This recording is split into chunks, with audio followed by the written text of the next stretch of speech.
Cassandra's mouth opened, and her jaw hit the floor at his audacity.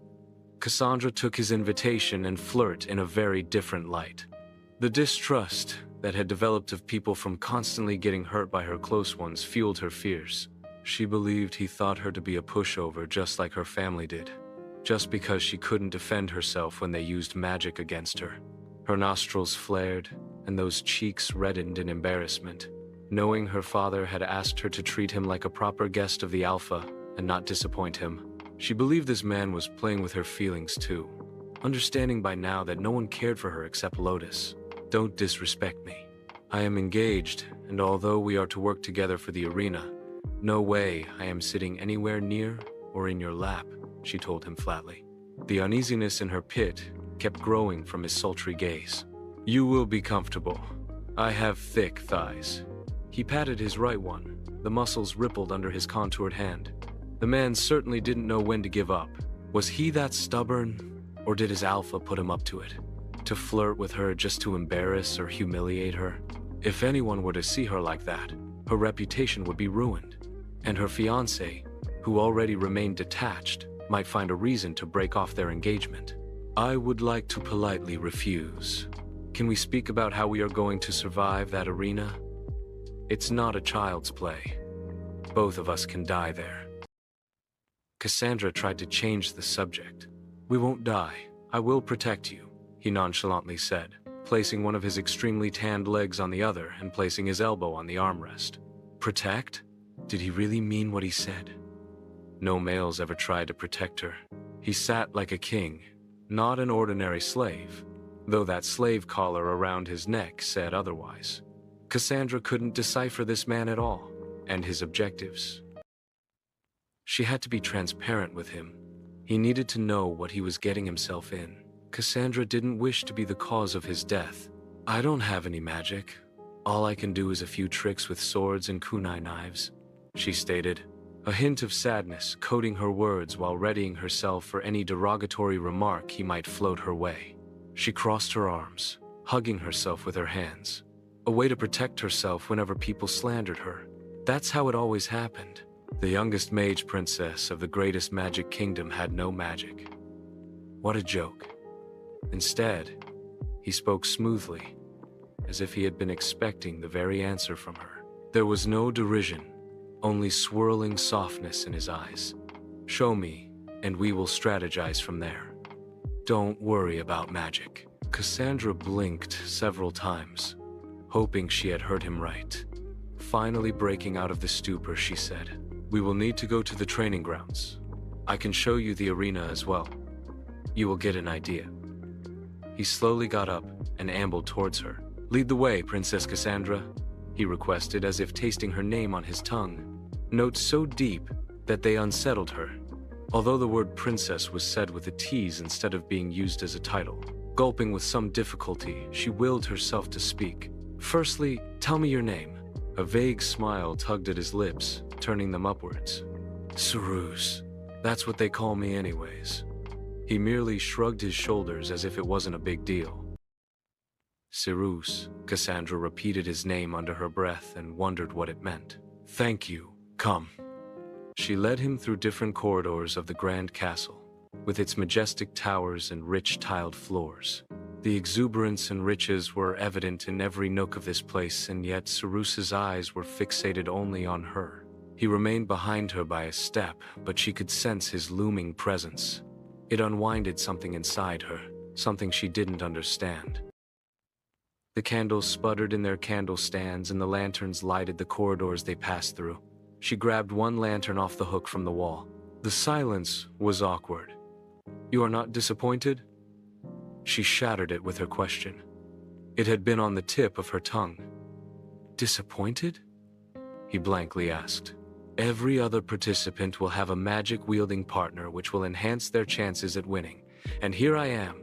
She couldn't help but lament, lowering her eyes as their feet kept moving. I was sent as your warrior for a reason.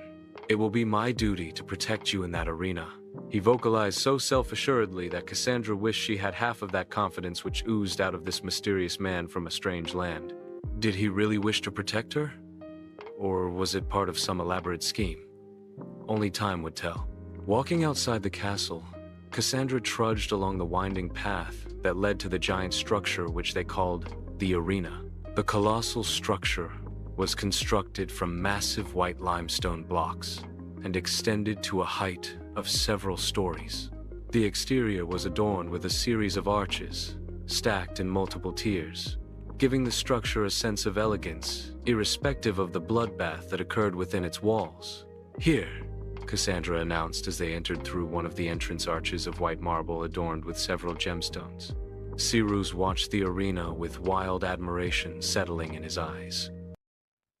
That animalistic side of his, which he kept buried under, began to surface, sensing the blood that spilt there. Cassandra raised the glass metallic lantern as they entered the dark passageway. Her companion didn't need light to see in the dark, though. The sharp tang of dampness abused their nostrils as they walked through the passage and arrived at the vast open area of rammed earth. The walls on the four sides were adorned with weapons of all kinds, while raised platforms behind them held the spectator seats and a grand podium for the important guests, members of the royal family. "Not bad," Cyrus observed. The gold in his eyes was flickering with multiple shaded flecks, as if a conglomeration of colors has been birthed in them. Cassandra was beyond mesmerized. She had never seen something like that before. "Let's begin. Show me what you got." He addressed her with a hint of amusement. Yanking a sword off the walls of the arena, Cassandra took her stance. It was all thanks to Lotus, her middle sister, that she was able to find a decent enough sword instructor to learn some proper moves. The only person in this damned place who treated her like a human being. Cyrus did the same. He took hold of a long, hilted sword and summoned her with his free hand. Standing tall and firm, his tanned skin glistened under the dying sun as he challenged in his twisted voice. "Let's see what you are made of." Cassandra had a proper gown on.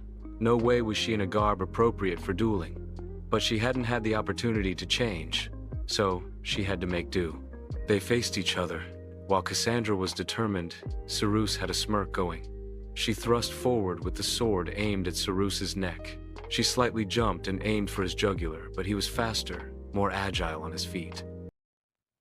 His sword clanked with hers, evading her attack and defusing it. At the same time, he was slightly surprised at the raw strength she had put behind her sword. For a fragile-looking creature, she knew how to carry a sword. "Not bad," he declared, slightly impressed. His eyes shimmered with appreciation. She didn't let her guard down. Cassandra had taken her position again. The sword swished in her hand as she readied to launch the attack towards his ribs now. The soft spot, which lay between the ribs and the abdomen. Cyrus could see she knew which areas to target. A little more training, and she could be a trained fighter. He jumped back just in time to dodge her attack. She slashed at him again, the sword making a whooshing sound as it cut through the air. Cyrus blocked it with his own, and the clanking of their swords continued. Cassandra's teeth tightly gritted together, while Cyrus remained comparatively relaxed. Cassandra bent low on the floor and aimed for his bare legs this time. She swiftly moved at a 360 angle.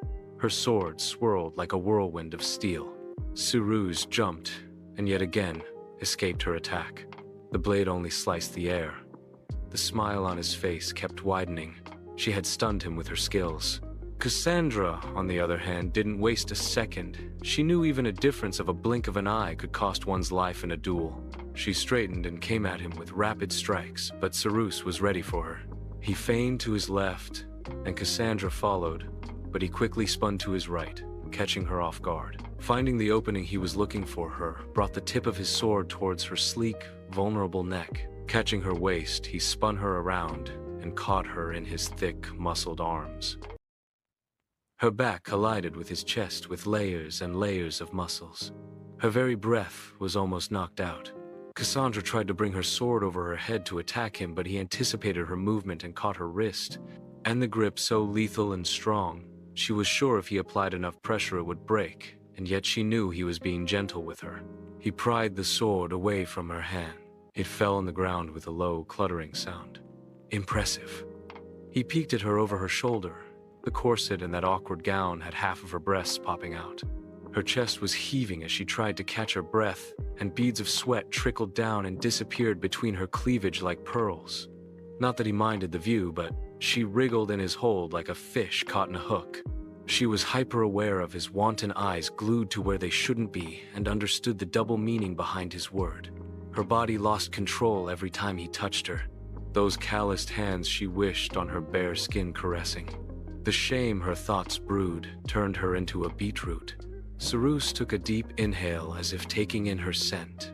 This unnerved her even more. "Let go," she sternly ordered, and he obeyed unwillingly, dropping his arms.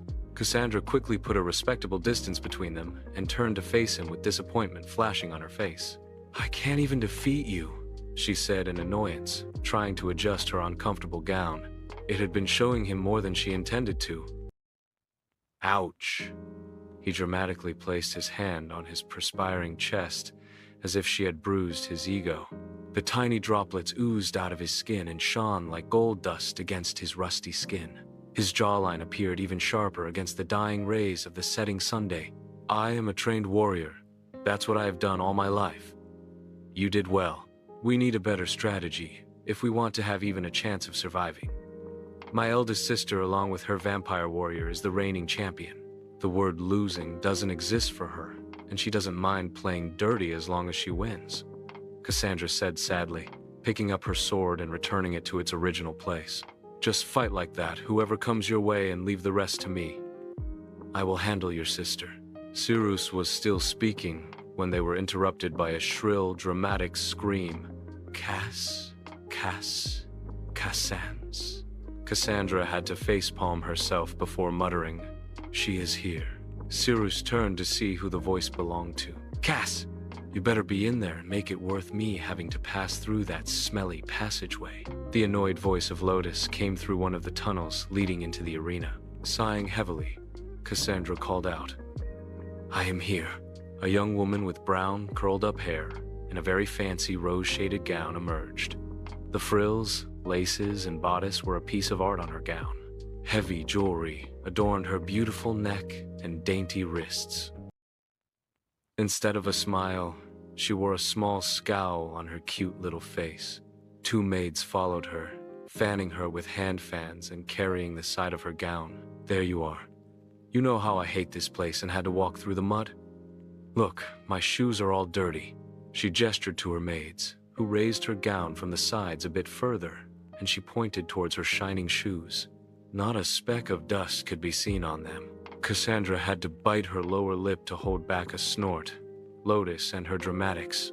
"Why did you follow me here?" Cassandra asked, facing her sister, who was now watching Cyrus with a keen interest and scrunching her eyes. "Well, I heard Father's making you participate in the arena, and you received a gift from an alpha. That was a lot, even for your standards. Just needed to make sure. Is that him?" Lotus grabbed a hand fan from one of the maids and began to fan herself more rapidly. Beads of perspiration were breaking on her dainty forehead. "It's what it is, and yes," Cassandra answered, knowing how difficult it was for Lotus to break out of her bubble and come all the way to this filthy place. But she was the only one who didn't hate Cassandra and cared for her. Punishments by their father and Stephanie were what kept Cassandra from involving Lotus too much in her affairs. She didn't want her sister to get hurt because of her. Wow, you shifter men are made different. Look at all these muscles. She stepped closer and poked Cyrus's arm with the tip of her fan, just to check them. The curiosity sitting on her face like a cute cat. Cyrus narrowed his eyes at her, not at all pleased at being poked. Cassandra had on an apologetic look now. "Is it true you people drink the soup of the bones of your victims to prolong your age and build all these muscles?" Lotus curiously questioned, waving her fan in front of him while craning her neck to take in all of his majestic build. She stood at least a foot smaller than him. Cyrus lowered his head, placed both his hands on his tapered waist, and flashed her an animalistic smile that bordered on insanity before crawling out. "Yes, especially of pretty girls who talk too much." Lotus placed a hand on her heart and dramatically leaned her body back. "Blimey, how barbaric." Cassandra was shaking her head by now. Understanding Cyrus was lying and Lotus was overreacting. "We should head back. Cyrus needs to eat, Not the bone soup, but real food. And we need to discuss more strategies to survive that arena. Cassandra separated the two and took Lotus's hand, propelling her forward. She leaned on Cassandra and whispered in her ear as they began to walk back. That man has insane vibes. Be careful, Cass. I can't believe our father is doing this. What does Commander Raziel has to say about this? He hardly acknowledges my presence. At this point, I believe he must be delighted that he may get rid of me for good. I am nothing but a thorn in his throat. Cassandra sighed, her shoulders slumping. Maids and Syros walked at a distance from them, letting the sisters talk. Nonsense. How many times have I told you to dress in finer gowns and tame these wild hair of yours? Be more proper, and you will win his heart in no time, Lotus instructed, adjusting her own well-curled hair on her forehead. There is no spark between us, sister. No amount of clothes or powder will fix it. I am doomed. I was doomed the day I was born. Sometimes she wondered about her crimes to have been given such a miserable life. Maybe it was for the best to die in that arena. You are not doomed. We all are too self-conceited to realize the goodness you hold, Cassandra. You are destined for greater things. I just know it. A faint smile graced Cassandra's lips at her sister's words. She said, I appreciate you, sister. Can I make a small request? Of course, anything. Can you arrange a meal for Syros? He hasn't eaten anything since he arrived, and you know how servants are with me. Don't worry, it will be arranged. I will send my special maids with food, 3 times a day, as long as he doesn't eat them. Lotus turned her head at the last sentence and cast a dubious look his way.